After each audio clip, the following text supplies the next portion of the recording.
શાસ્ત્ર શબ્દનો સંસ્કૃત અર્થ થાય શાસનાદ ત્રાયતે ઇતિ શાસ્ત્રમ.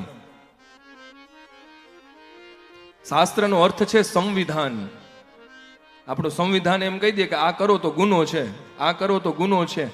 શાસ્ત્ર એટલે સંવિધાન, અને સંવિધાનમાં જે લખ્યું છે તદ વિરુદ્ધ કામ કરો તો તમને સજા થાય. થાય ને, આપણે સંવિધાન જે લખાણું છે ને સંવિધાન વિરુદ્ધ તમે કંઈક કર્મ કરો ને તો તમને ગુનો દાખલ થાય, અને તદ અનુસાર જેવો ગુનો છે એવી સજા તમને થાય. એ સમયમાં સંવિધાન એટલે શાસ્ત્ર હતા. સંવિધાન એટલે શાસ્ત્ર. પણ ધીમે ધીમે યુગ પરિવર્તન થયો એટલે સંવિધાન બદલાતા ગયા. અને શાસ્ત્ર વિરુદ્ધનું કર્મ કરવામાં આવે તો ગીતાજી એમ કહે કે નથી તો એને આ લોકનું સુખ મળતું કે નથી પરલોકનું સુખ મળતું.